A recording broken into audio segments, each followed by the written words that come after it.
누가복음 5장 1절로 11절까지 교독하겠습니다. 무리가 옹이하여 하나님의 말씀을 들을새 예수는 게네사렛 호숫가에 서서 호숫가에 두 배가 있는 것을 보시니 어부들은 배에서 나와서 그물을 씻는지라. 예수께서 한 배에 오르시니 그 배는 시몬의 배라. 육지에서 조금 뛰기를 청하시고 앉으사 배에서 무리를 가르치시더니 말씀을 마치시고 시몬에게 이르시되 깊은 데로 가서 그물을 내려 고기를 잡으라. 시몬이 대답하여 가로되 선생이여 우리들이 밤이 맞도록 수고를 하였으되 얻은 것이 없지만은 말씀에 의지하여 내가 그물을 내리리다 하고 그리한즉 고기를 애운 것이 심히 많아 그물이 찢어지는지라. 이에 다른 배에 있는 동물을 손짓하여 와서 도와달라 하니 저희가 와서 두 배의 채움에 잠기게 되었더라. 시몬 베드로가 이를 보고 예수의 무릎 아래 엎드려 가로되 주여 나를 떠나소서 나는 죄인이로소이다 하니 이는 자기와 및 함께 있는 모든 사람이 고기 잡힌 것을 인하여 놀라고 세베대의 아들로서 시몬의 동업자인 야고보와 요한도 놀랐습니다. 예수께서 시몬에게 일러 가라사대 무서워 말라 이제 후로는 내가 사람을 취하리라 하시니 다 같이 시작. 저희가 배들을 육지에 대고 모든 것을 버려두고 예수를 쫓으니라. 아멘. 오늘 성경 본문의 말씀은 예수님이 그 제자들을 부르시는 그런 장면을 기록하고 있습니다.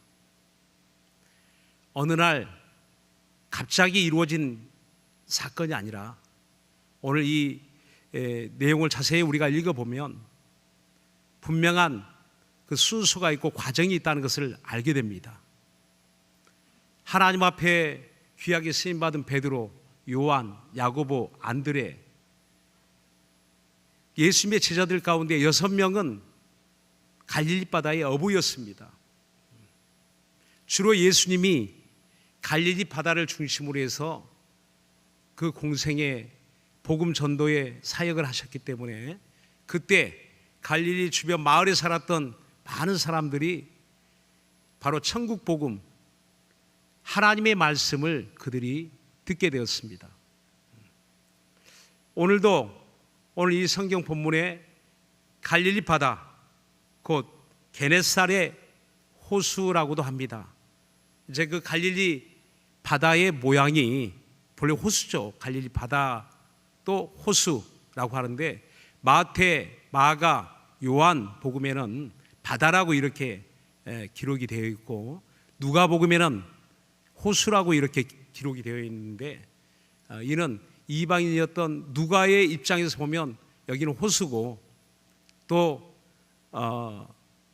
이제 이스라엘 유대인의 입장에서 보면 유대인의 입장에서는 호수든 바다든 다 바다라고 합니다. 큰 바다, 작은 바다 이렇게 이제 구분을 하게 되는데 오늘 이 갈릴리 호수 그리고 게네사렛 호수라고 하는 것은 그 모양이 갈릴리 호수의 모양이 마치 비파 모양이다 해서 긴네렛, 게네사렛이란 그 이름으로 이렇게 불려지게 되었다고 합니다. 그 길이가 약 21km, 폭이 13km, 굉장히 큰 호수죠. 뭐 바다라고 불릴 만큼 그렇게 굉장히 큰 호수가 바로 갈릴리 바다의 호수입니다.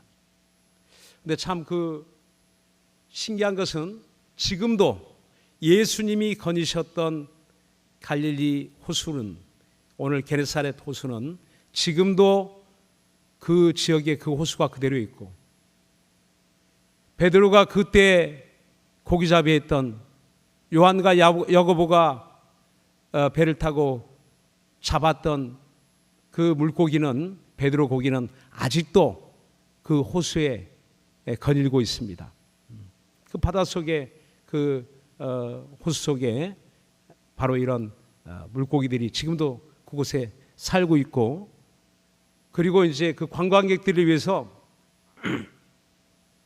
그 주변에 식당들이 많이 있는데 거기에 베드로의 물고기라고 이름하는 그 고기들을 지금도 거기서 구워서 이렇게 팔고 있는데, 마치 그 제주도 옥돔 모양의 크기 정도, 그래서 맛있게 이제 구워서 양념을 해서 이렇게 거기서 이제 팔고, 또 그곳에 가보시면 가보게 되면 꼭 그 이제 베드로의 고기를 성지 순례하는 분들이 먹고 옵니다. 여러분도 꼭 기회가 되면 가서 베드로의 물고기 좀 드시고 오세요. 대답을 안 하시네. 그 갈릴리 바다의 그 호수, 주님이 거니셨던 그 호수를 지금도 사람들이 그곳을 방문하고 있고, 바로 그 게네사렛 호숫가에 그날도 많은 사람들이 예수님의 말씀을 들으려고 그 주변에 모여듭니다. 사람들이 막 밀치고 그렇게 옹이하여 하는 가운데, 그 가운데 말씀을 전하기 어렵기 때문에 예수님이 거기에 있는 배를 보고, 거기에 띄워진 배를 보고 그 배 위에 올라가서, 베드로의 배 위에 올라가서 말씀을 전합니다. 배에서 그 해변가에 있는 사람들에게 말씀을 전합니다. 그 말씀을 듣는 사람들 가운데 베드로가 있고 안드레가 있고 요한이 있고 야고보가 있었어요. 그리고 말씀을 다 마치신 후에 베드로에게 예수님이 이야기합니다. 시몬에게 이르시되, 베드로란 말은 나중에 이제 제자가 된 다음에 예수님이 그에게 붙여주신 이름이죠. 자, 시몬에게 이르시되 깊은 데로 가서 그물을 내려 고기를 잡으라 라고 말씀합니다. 그때 시몬이 대답하여 가로되, 5절에 보면 선생이여, 우리들이 밤이 맞도록 수고를 하였으되 얻은 것이 없지만은 말씀에 의지하여 내가 그물을 내리리다 라고 고백합니다. 그러니까 그날 밤, 예수님 만나기 전 그날 밤에 베드로는 그 갈릴바다를 샅샅이 뒤져서 고기가 있을 가능성이 있는 곳에 다 그물을 내렸다는 것이죠. 이미 수십 년 동안 그는 이 바다에 아주 잔뼈가 굵은 사람입니다. 고기잡이에 능한 어부예요. 전문직입니다.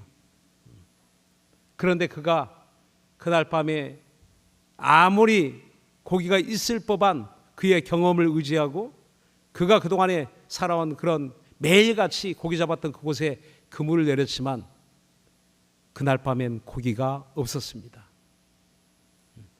그런데 예수님이 지금 말씀하시는 거예요.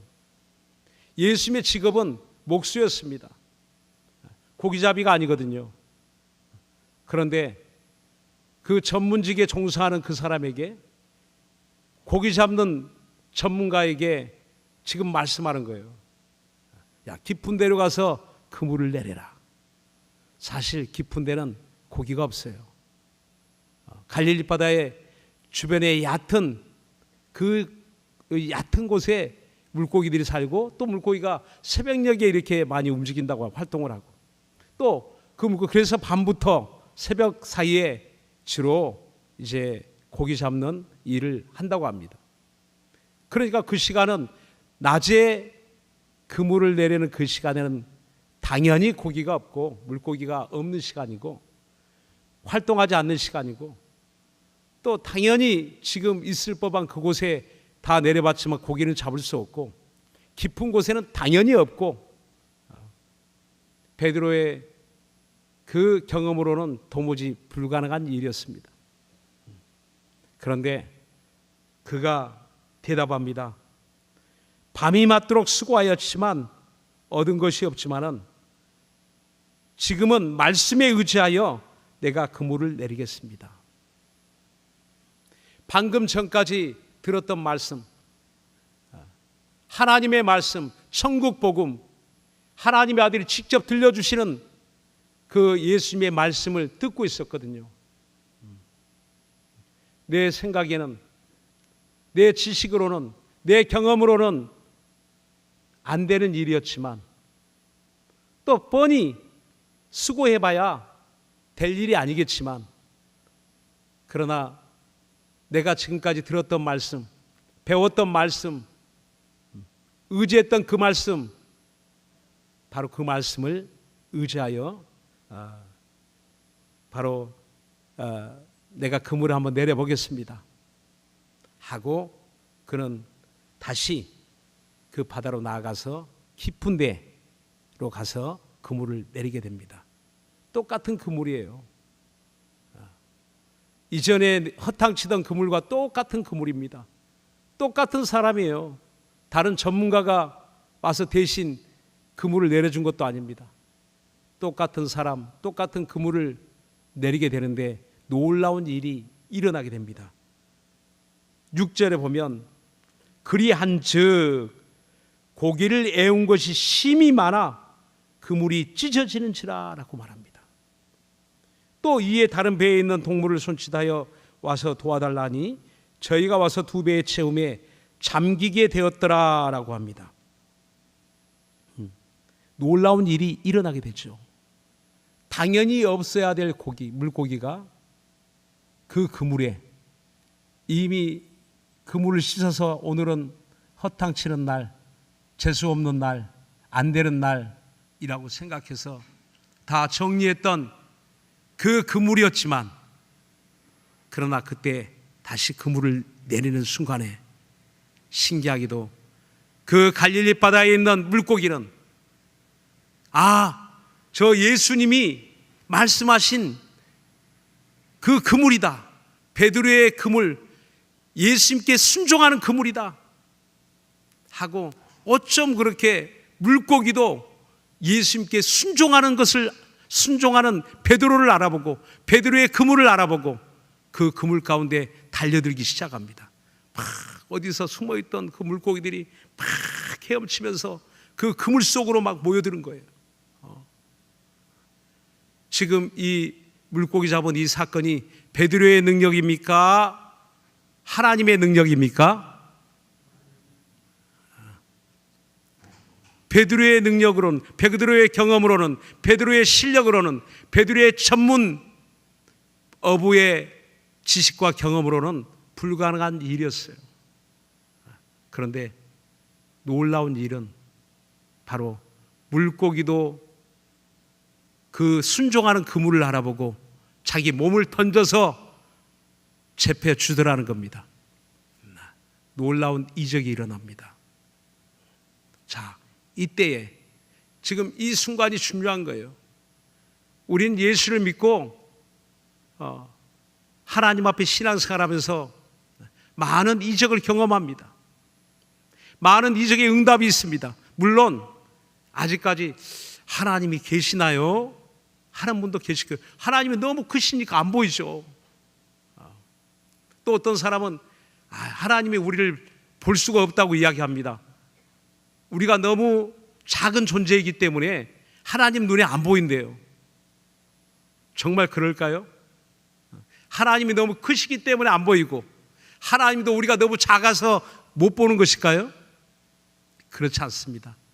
여러분, 오늘 이 자리에 오신 한 사람 한 사람 하나님이 그 사정을 알고 너의 머리털까지 세심바 되신 하나님이라고 말씀하셨고, 사람의 안고 일어섬을 아신다라고 하셨고, 그 마음속에 생각을 다 살피시고 아시는 하나님이시다라고 성경은 말씀합니다. 사랑하는 여러분 한 사람 한 사람의 사정, 설마 내 사정을 누가 알냐? 그렇습니다. 목사는 모를 수가 있어요. 말하지 않으면 모르죠. 제가 어떻게 합니까? 내 옆에 있는 우리 집사님들도 모를 수가 있어요. 근데 말하지 않으면 모릅니다. 다 알겠지. 그렇지 않습니다. 말해야 알죠. 근데 하나님은 여러분들의 그 어떤 고난의 환경, 어떤 질병으로 말미암아 고통받는 그 삶 속에 있다는 것을 하나님이 아신다는 거예요. 그 마음의 고통을 알고 육체의 고통을 알고 삶의 고난을 하나님이 아신다는 겁니다. 바로 이렇게 우리의 모든 사정을 아신 하나님이 저와 여러분을 도우신다는 걸 믿으시기 바랍니다. 바로 그때 베드로의 이런 사정을, 그날 밤에 일어났던 그 사건을 하나님 모르셨을까요? 알죠. 주님이 알고 계신 겁니다. 그래서 깊은 데로 가서 그물 내리라고 한 것이죠. 신기하게도 순종했던 베드로의 그 그물 안에 이런 많은 물고기가 잡혀지는 그 순간에 베드로가 깨닫게 되었어요. 선생이여 라고 주님을 호칭했던, 그렇게 불렀던, 나보다 신분이 높은 훌륭한 분이십니다라는 그런 선생의 호칭이 있죠. 그 선생의 호칭에서 바로 베드로가 이때 주님을, 그 예수님을 부르는 그 호칭이 달라집니다. 어떻게 달라진가요? 자, 여기 보니까 8절에 보면, 누가복음 5장 8절에 보면 시몬 베드로가 이를 보고 예수의 무릎 아래 엎드려 가로되 주여 나를 떠나소서 나는 죄인이로소이다 라고 고백합니다. 너무너무 큰 충격을 받은 거죠. 방금 전에 바로 게네사렛 호숫가에 서서 그 자기 배에 올라 말씀을 전하셨던 예수님, 그 예수님이, 그 선생님이 바로 이 성경에서 말씀하는 주님이셨다는 사실이에요. 메시아였다는 사실입니다. 우리 백성을, 이스라엘 백성을 구원하시는 하나님이시라는 것을 그때서야 비로소 깨닫게 되었다는 겁니다. 하나님이 눈을 열어 귀를 열어 알게 하신 거죠. 눈으로 확인했습니다. 도무지 불가능한 일이, 하나님이 아니면 하실 수 없는 일이 자기 앞에서 일어나게 된 거예요. 그건 알죠. 자기가 전문가니까. 전문가의 입장에서 볼 때 이거는 안 되는 일이거든요. 고기는 오늘 밤에, 오늘 이 낮에 물고기를 잡을 수 없는 일이거든요. 그것도 2배나 가득, 친구의 배까지, 자기 동업자의 배까지 가득 채우게 됩니다. 바로 우리가 물론 우리 신앙생활 가운데 여러 가지 일들을 만나게 됩니다. 많은 일들이 있겠죠. 그런데 하나님이 나를 도우신다는 것을 느낄 때 여러분 어떤 생각을 가지게 되나요?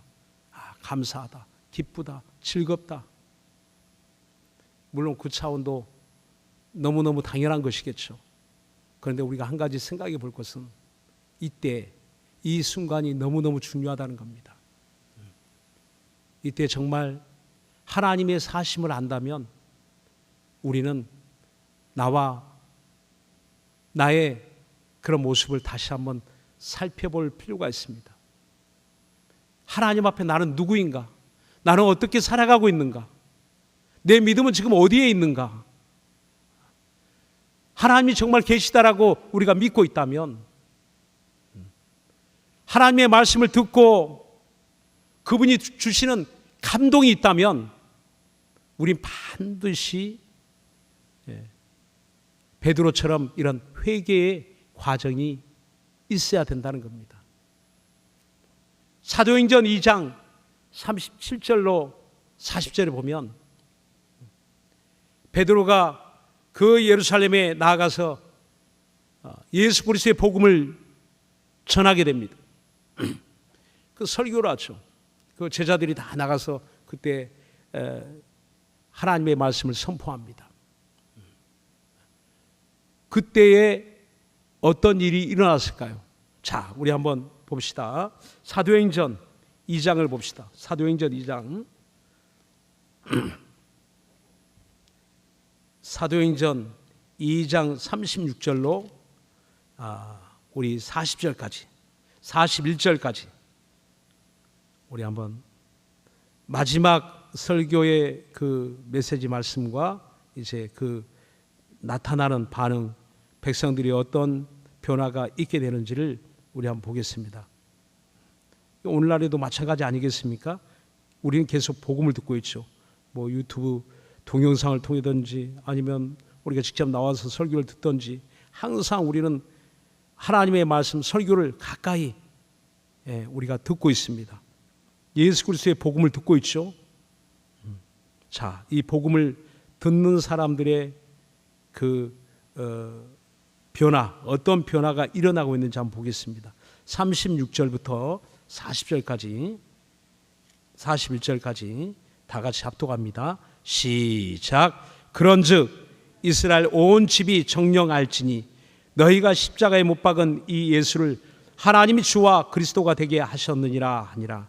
저희가 이 말을 듣고 마음에 찔려 베드로와 다른 사도들에게 물어 가로되 형제들아 우리가 어찌할꼬 하거늘 베드로가 가로되 너희가 회개하여 각각 예수 그리스도의 이름으로 침례를 받고 죄 사함을 얻으라. 그리하면 성령을 선물로 받으리니 이 약속은 너희와 너희 자녀와 모든 먼데 사람 곧 주 우리 하나님이 얼마든지 부르시는 자들에게 하신 것이라 하고 또 여러 말로 확증하며 권하여 가로되 너희가 이 패역한 세대에서 구원을 받으라 하니 그 말을 받는 사람들은 침례를 받음에 이날의 제자의 수가 3,000이나 더하더라. 아멘. 저희가 이 말을 듣고 37절에 마음에 찔려 사도들에게 말합니다. 형제들아 우리가 어찌할꼬 하거늘. 하나님의 말씀을 듣는 사람들의 그 마음에는 반드시 찔림이 있다는 겁니다. 내가 어찌할꼬, 우리가 어찌할꼬. 우리가 예수님을 모르고 예수님을 십자가에 못 박았는데 그럼 우리는 어떻게 해야 되냐? 우리가 어떻게 해야 되느냐라고 되묻는 겁니다. 우리가 예수 그리스도의 복음을 들을 때 주님이 나 대신 십자가에 피 흘려 죽으셨구나. 하나님이 나를 사랑하사 독생자 예수 그리스도를 보내주셔서 그분으로 나의 죄를 대속하게 하셨구나 하는 사실을 우리가 깨닫고 그 은혜를 깨달으면 어떻게 해야 하는가? 어떻게 해야 되는가? 당연히 감사하지만 오늘 이 말씀처럼 너희가 회개하여 각각 예수 그리스도의 이름으로 침례받고 죄사함을 얻으라라고 합니다. 죄사함을 얻으라는 겁니다.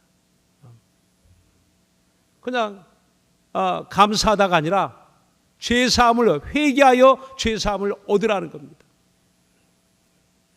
이게 단 한 번의 회개만을 말하는 것이겠습니까? 우리가 하나님의 은혜 받은 다음에 여러분 한 번도 죄를 짓지 않습니까? 회개할 일이 없습니까? 우린 하나님 앞에 항상 부끄러운 그런 우리들의 모습이 있지 않나 생각합니다. 그래서 우리가 성경을 대할 때 하나님의 말씀을 대할 때 우리 자신을 보게 되죠. 거울처럼 우리 영혼의 실상이 보여지게 됩니다. 거울에는 내 육체의 모습이 보이는 것처럼 성경을 통해서 내 영혼의 모습, 내 영혼의 얼굴이 보여집니다. 내가 과연 거룩하게 살고 있는지 아니면 죄악 가운데 있는지 하나님과 멀어져 있는지 늘 주님과 동행하고 있는지 내 자신의 모습이 발견되게 되죠. 마음의 찔림을 받게 됩니다. 이때 베드로가 너무나 충격을 받고 엎드려 나를 떠나소서 나는 죄인이로소이다. 물론 어떤 이 세상에 어떤 죄를 지어서 형사 고발된 죄인이 기소된 죄인이 아니라 종교적이고 바로 신앙적으로 하나님 앞에 내가 죄인이라는 사실을 고백하는 겁니다. 하나님 앞에 이렇게 예수님을 주로 알고 바로 내 인생의 주인, 내 삶의 주인, 우리 민족의 주인, 모든 민족의 주인 되신 하나님, 우리를 능히 구원하실 바로 그 메시아 하나님, 예수님의 그 신적인 그 능력 앞에서 그분이 비로소 누구신가를 알게 된 겁니다. 나는 죄인이로소이다. 이때 9절에 보니까 자기와 및 함께 있는 모든 사람이 고기 잡힌 것을 인하여 놀라고 다들 충격을 받죠. 같은 입장에 있게 됩니다. 자, 이때 예수님 말씀합니다. 10절에 보니까 세베대의 아들로서 시몬의 동업장인 야고보와 요한도 놀랐습니다. 예수께서 시몬에게 일러 가라사대 무서워 말라. 이제 후로는 내가 사람을 취하리라. 저희가 베드로를 육지에 대고 모든 것을 버려두고 예수를 쫓으니라 라고 말씀합니다. 오늘 이 베드로를 부르시는, 또 요한과 야고보를 부르시는 이 장면은 마태복음 4장에도 나와 있습니다. 그런데 거기에는 회개하는 모습이 생략되어 있어요. 또 깊은 데로 가서 그물을 내려 고기를 잡는 그 장면도 생략되어 있습니다. 오늘 누가복음에만 이 사실이 기록되어 있어요. 사복음서 중에 무엇을 말하는 것이겠습니까? 바로 예수님의 부르심, 주님이 우리를 부르시는 그 과정에는 반드시 주의 말씀을 듣는 것도 있고, 오늘 예수님의 말씀을 듣는 모든 사람들이 다 베드로처럼 이렇게 이적을 경험하고, 베드로처럼 회개하고, 베드로처럼 바로 예수님의 제자로 선택받은 것은 아닙니다. 거기에는 무리가 있었어요. 그 해변가에 수많은 사람들이 다 예수님의 말씀을 들었다고 했습니다. 예수님의 말씀을 듣는, 구경하는 군중들이 있었어요. 그러나 그들은 그 말씀을 듣고 또 돌아가고, 듣고 돌아가고, 무슨 이적을 보려나 하고 구경 나왔다가 돌아가고, 구경 나왔다가 돌아가고, 그들은 그걸 수없이 반복한 사람들도 있었을 겁니다. 왜냐하면 예수님 말씀을 전하는 곳마다 수많은 사람들이 거기에 모였다고 하니까요.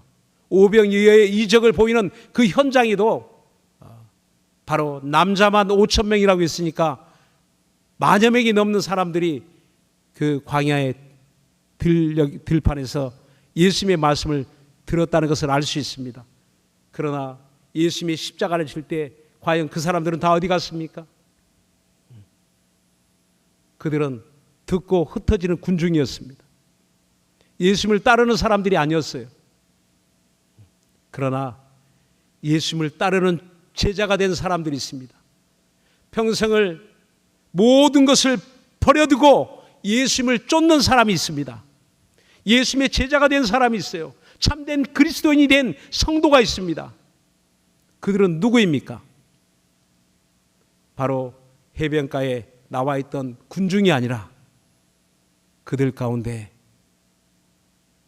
예수님 앞에 마음에 찔려 회개가 일어난 사람들, 비로소 자신의 모습을 발견한 사람들, 하나님 앞에 죄인 된 나의 모습을 발견하고 감히 하나님 앞에 가까이 나아갈 수 없는 지극히 작은 죄인으로소이다라는 고백이 나올 수밖에 없는 그런 성령의 감동으로 자기 자신을 발견한 사람, 그 사람이 구원을 얻고 그 사람이 예수님을 쫓는 제자가 되어진 것입니다. 바로 예루살렘에 예수님이 그때 예수님의 그 말씀을 들었던 사람들이었는지 몰라요.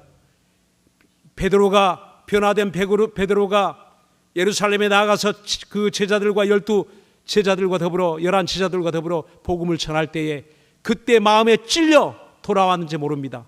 이때에는 그들이 이 사실을 몰랐고, 그 다음에 예수님이 죽으시고 부활하신 다음에 하늘에 오르셔서 성령을 보내주시더니 베드로가 성령의 충만함을 받고 복음을 전할 때 비로소 두 번째, 세 번째, 네 번째, 아니 10번째 복음을 들었는 사람 중에 오늘 사도행전에 나오는 그 마음에 찔려 우리가 어찌 알고, 우리가 그렇게 말씀을 많이 들었는데도 그때는 깨닫지 못했고, 비로소 내가 이제서야 당신의 말을 듣고 깨닫게 되었으니 그럼 우리가 어찌 알고, 그때서야 비로소 회개하고 죄사함 받고 침례 받고 성령 받고 변화된 3,000명 안에 들어왔던 사람들, 그들이 갑자기 그렇게 된 일일까요? 여러분, 뭐 어디서 전도하면 막 3,000명이 몰려옵니까? 그들은 이미 예루살렘에 있는 사람들은 다 예수님 알고 있어요. 그 중에는 많은 사람들이 예수님의 말씀을 갈릴리 바다에서 들녘에서 저 광야에서 들었던 사람들이에요. 그들 가운데 다시금 그 제자들의 외치는 복음을 듣고, 그때서야 비로소 10번째 들었던 사람, 5번째 들었던 사람, 뭐 20번째 들었던 사람도 있겠죠. 3년 동안 예수님이 이 유대 지역을 다 다니면서 복음을 전하셨으니까. 바로 이때 그들의 그런 변화된 모습처럼 오늘 저와 여러분, 우리는 어디에 있습니까? 우리의 심령에는 누구의 말이 들려오고 있습니까? 오늘 이 땅에 하나님이 보내신 하나님의 아들 예수 그리스도의 그 말씀이 저와 여러분의 심령에도 들려오기를 예수님으로 축원합니다. 그 마음에 큰 찔림이 있고, 주여 내가 여기 있나이다, 주님 앞에 늘 회개해야 될 내 자신이 여기 있나이다, 진정 내가 회개하고 오늘 다시 한번 돌이켜 주의 뜻대로 살려오니, 모든 것을 버려두고 주님을 쫓아갔던, 배와 그물을 버려두고 부친을 버려두고 주님을 쫓아갔던 베드로처럼, 제자들처럼 주님 나를 부르시니 내가 머뭇거리지 않게 하시고, 뒤로 물러나게 하지 않게 하시고, 도망치지 않게 하시고, 나를 주의 손으로 붙들어 주님 말씀대로 내가 사람을 낚는 어부가 되게 하리라. 지금까지는 물고기 낚는 어부였지만 이제는 사람 낚는 어부가 되게 하리라. 오늘 본문에는 사람을 취하리라, 내가 사람을 취하리라. 취한다 이 말은 그 원어적 의미를 보면 생명을 건지는 자가 되게 하신다는 겁니다. 생명을 건지는 사람, 그 지옥의 불못에 떨어지기 직전에 있는 그 사람들을 건져내는 사람, 지옥불에서 건져내는 사람, 그 건져내는 그 일을 하게 하신다는 겁니다. 누가? 주님의 부르심을 받고 나와 회개한 사람. 오늘 우리가 앉아있는 이 자리는 우연한 자리가 아니라 주님 말씀대로 아버지가 부르시지 않고는 내게 나올 자가 아무도 없다. 예수님의 말씀을 듣는 그 자리에는 자기가 우연한 발걸음이 아니고 주님이 불러내신, 하나님이 불러내신 그 자리라는 겁니다. 오늘 저와 여러분이 앉아있는 예배하는 자리, 하나님이 부르신 자리입니다. 거기서 우리 오늘 이 성경 말씀에 베드로처럼 우리 주님 만날 수 있기를 예수님으로 축원합니다. 주님의 음성이 들려와 주여 죄인 여기 있나이다, 내가 죄인입니다, 내 죄 사하시고 다시 한번 주의 보혈로 나를 깨끗게 하사 주님만 바라보고 주님만 따르는 인생이 되게 하소서. 이 세상에 머뭇거리고 주님 말씀 잊어버리고 살아가는 자가 아니라 지금이 5번째인지 10번째인지 100번째인지 헤아릴 수 없는 수만큼 주님의 말씀을 들었지만 내가 이 군중처럼 그렇게 지냈다면 이제는 주님 손 꼭 붙잡고 주님만 바라보고 따라가기 원합니다. 주여 나를 도우소서. 이런 참된 고백이 있기를 예수님으로 축원합니다.